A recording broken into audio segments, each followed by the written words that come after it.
Hello and welcome to this free lesson from the Project Management PrepCast. I am Cornelius Fichtner and I am the lead instructor. Thank you for your interest in our PMP exam preparation course. This free webinar will allow you to experience what the lessons in the course are like, and it will also help you on your road to becoming PMP certified. The complete PM PrepCast has over 140 lessons that you can simply watch, learn from, and then succeed on your PMP exam. You can find all the details about the course and how it will make studying for your exam easier at pmprepcast.com. And now, on with the show. Welcome to the Project Management PrepCast, the direct route to PMP exam success. Here's your instructor, Cornelius Fichtner. Hello and welcome to the Project Management PrepCast. The future of PMP exam preparation is already in your hands. I'm your instructor, Cornelius Fichtner. Today's lesson is an overview of the Project Integration Management knowledge area. We look at why we have it, what we do, and the concepts that you must know for your PMP exam. In this lesson, we will concentrate on the integrative nature of project management, look at the processes of project integration management, delve a little bit into the project charter, and we also discuss integrated change control. Let's start out with a definition. Project integration management includes the processes and activities to identify, define, combine, unify and coordinate the various processes and project management activities within the project management process groups. What does this mean? Let's take a look at the PMBOK guide. In the guide, you will find over 45 processes that tell you how to execute various aspects on your project. For instance, how to create a risk management plan, how to control the schedule. The processes sometimes seem, all over the place and unconnected. Yet somehow you as the project manager will have to bring them all together. You have to be the conductor who stands in front of the orchestra of all these processes and tells them to play. This is what integration management will help you do. Understanding integration management is not difficult. The processes are easily understood and brought into relation with the rest of the PMBOK guide and your project. It is much more difficult to actually execute them during a project. And here are the 6 processes of project integration management. It all begins with develop project charter, which is the process of developing a document that formally authorizes the existence of a project and provides the project manager with the authority to apply organizational resources to project activities. Then we move on to develop project management plan. That's the process of defining, preparing, and coordinating all these subsidiary plans and integrating them into a comprehensive project management plan. And the third process is direct and manage project work. This is where we actually do what we say in the plan we are going to do. It's the process of leading and performing the work defined in the project management plan and implementing approved changes to achieve the project's objective. Next, we have monitor and control project work, which is the process of tracking, reviewing and reporting the progress to meet the performance objectives defined in the project management plan. But we also want to perform integrated change control, which is the process of reviewing all change requests, approving changes, and managing changes to deliverables, organizational process assets, project documents, and the project management plan, and then communicating their disposition. And of course, finally, at the end of the project, we want to close project or phase. This is the process of finalizing all activities across all of the project management process groups to formally complete a project or phase. Project Integration Management is the only knowledge area in the PMBOK guide that has a process in every single process group. As you can see here, develop project charter. This is in the initiating process group. Develop project management plan. Well, the plan in the word is the dead giveaway there. This is in the planning process group.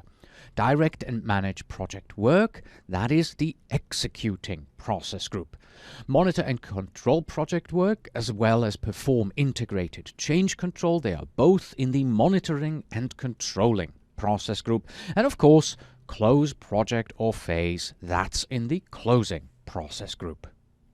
In regards to these project management processes, the project manager and the project management team will have to make decisions on a day-to-day basis in order to execute the project with the goal of delivering what was agreed upon. For instance, there may be competing objectives on the project. Maybe you have an objective about integrating a specific new technology into the result, but on the other hand, you had a slightly aggressive deadline. Here you will have to make the appropriate decisions on how much of this new technology can be integrated into the available schedule. There is no process in the PMBOK guide that tells you how to do this. You will find that the mechanics of project management are explained in the various processes, but the art of project management and how you get from your first day to your last day in order to achieve your goal, the art of that isn't. And while we're talking about the processes, for the exam, it's important to realize that you must perform all the processes outlined in the PMBOK guide. You cannot simply cut out a process here or there just because it looks like you don't need them on your project. Instead, the idea is that the project management team decides how much and to what depth each process will be used. For example, in many cases it's clear that there is a strong desire that a particular project result will be built in-house without the need for vendors. That doesn't mean that you can simply cut out project procurement management. You should at least do your due diligence and properly go through the plan procurement management process from project procurement management in order to make a proper make or buy decision. Once you have that decision, then you can decide how much or little of the remaining procurement processes are required on the project.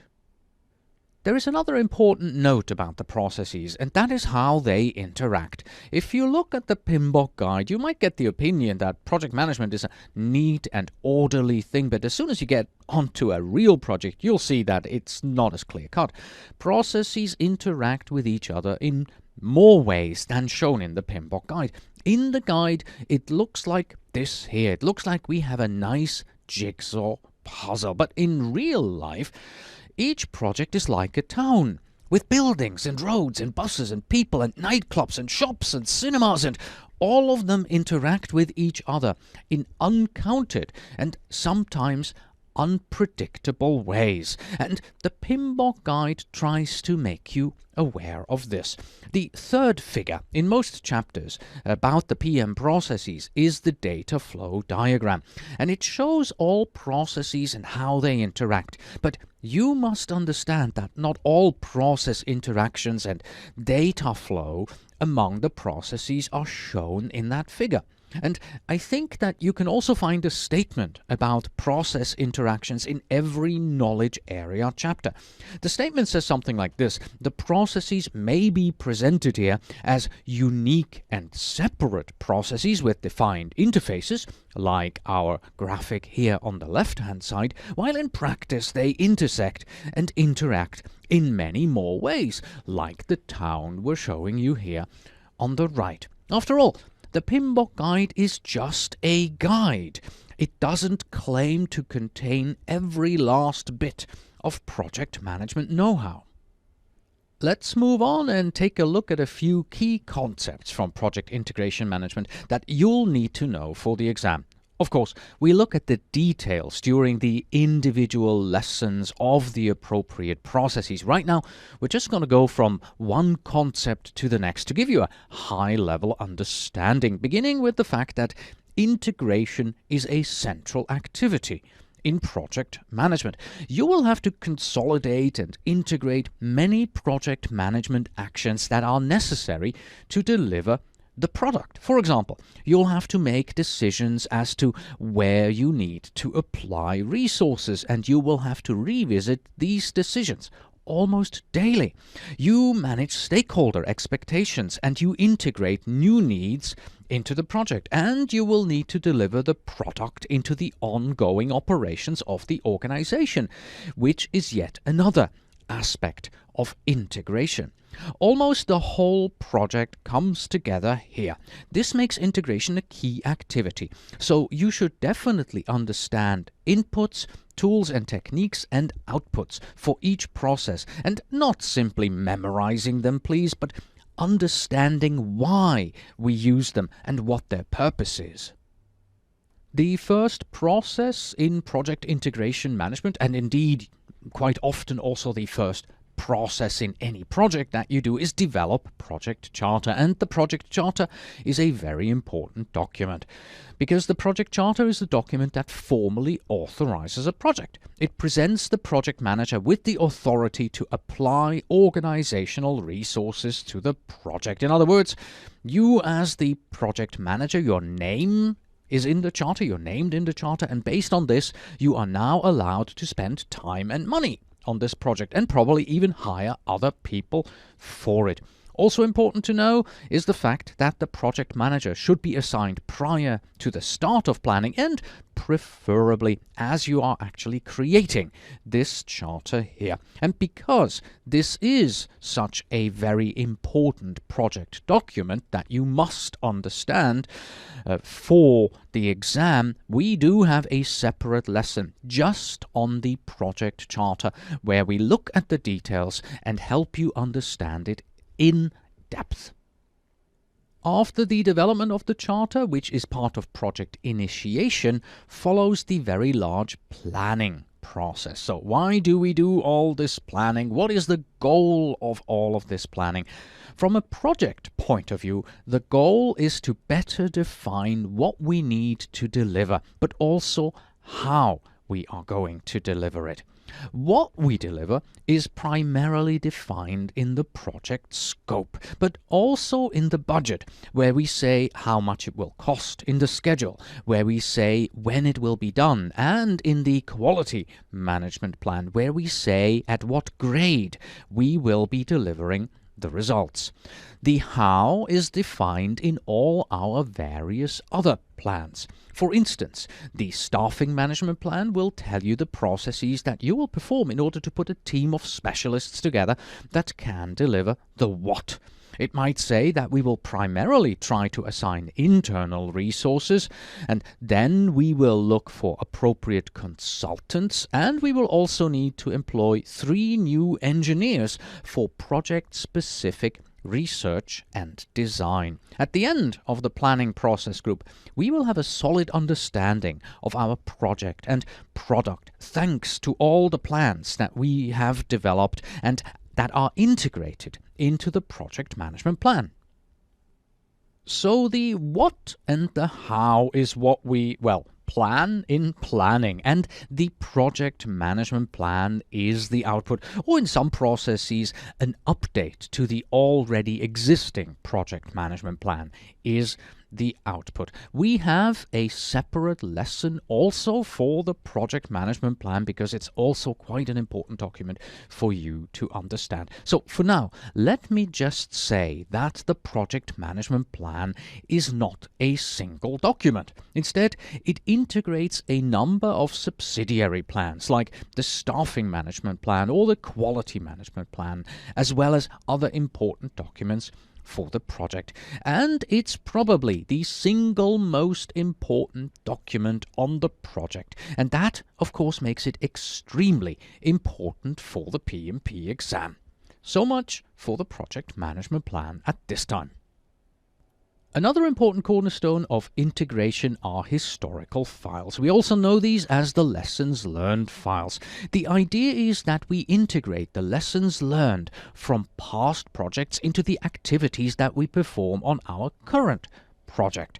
Historical files, or lessons learned, are part of the organizational process assets. And here are some key points to remember in regards to lessons learned and historical files. And first of all, it's your responsibility as the project manager to hold lessons learned meetings and document project results for the future.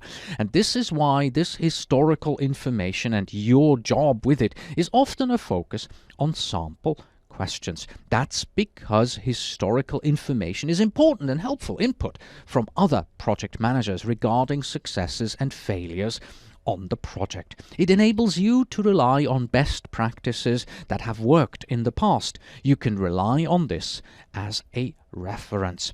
Creating this historical information is an important output of the close project or phase process. As a matter of fact, it's the last one listed because it is one of the last things that you should do on the project. After all is said and done, you should document what has been said and what has been done. As part of the integrated change control process, the configuration management system and the change control system are two key areas to understand. We discussed them in not just one, but two separate lessons, so you can see that this is important and that you should understand their purpose. The configuration management system is the system in which you define what your final product will look like in specific and technical detail. For instance, if you build a house, the plans and drawings will be part of the configuration management system because they describe exactly what you will build. They show how your house will be configured. And the change control system is the set of procedures and processes that you need to apply in order to make a change. For instance, if you want to add another bathroom to the house, you will have to invoke this change control system in order to make the appropriate updates to the current configuration of your house.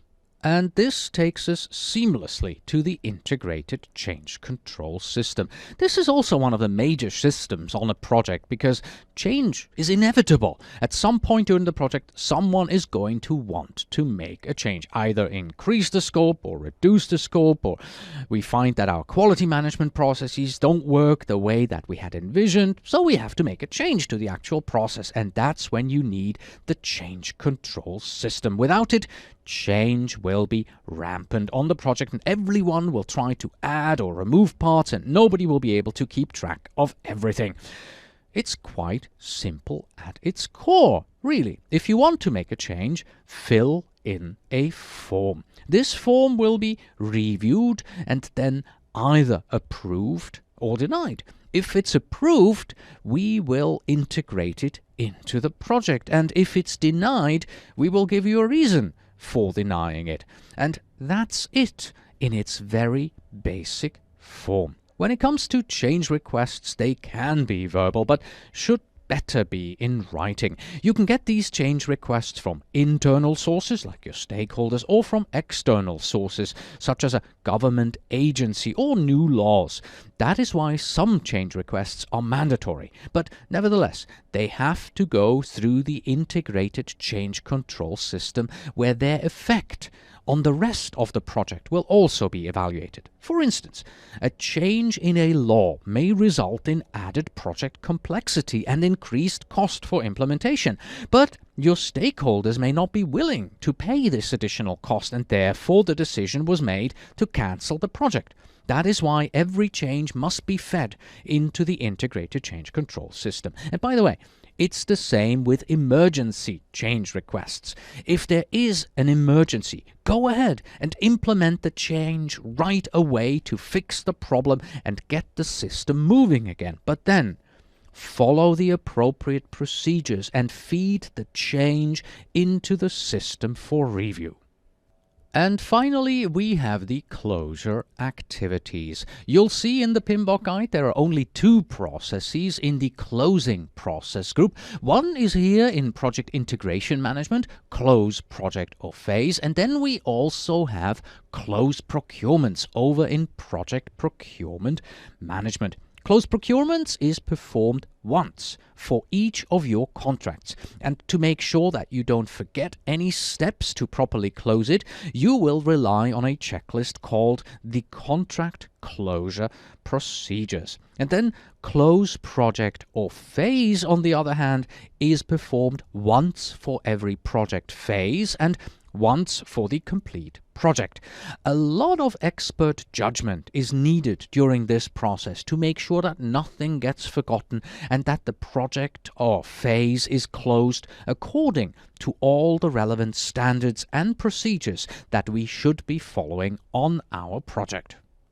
So, what types of questions do we see in sample tests, in simulators, online or in books? Well, the simplest one that we have found asked, what does project integration management consist of? The answers, however, they weren't a list of the processes in the knowledge area, but they offered various concepts to select from. So you really must understand what the goal of the processes is and not just their names.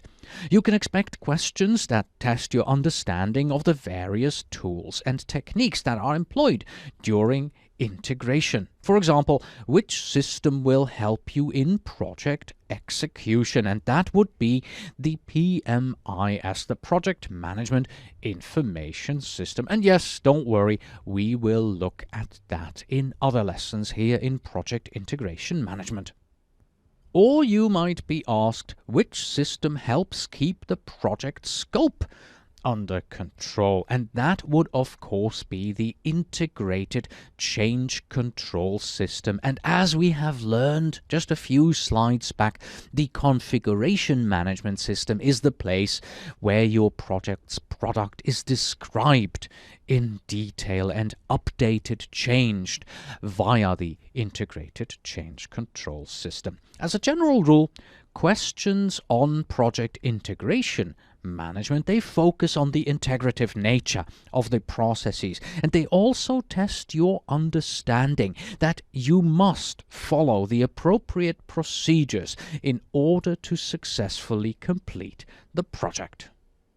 One of the students of the PM PrepCast said it like this: the PM PrepCast does spell out the concepts from the PMBOK guide really well, but what counts on PMP exam sample questions is how well you understand, interpret and analyze the situational questions based on the learned concepts and are able to decide which is the most appropriate answer.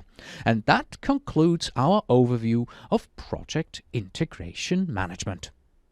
Before we go, here's another PMP exam tip for you, and this one is all about what if you fail the exam? What can you do? Well, let's start at the beginning.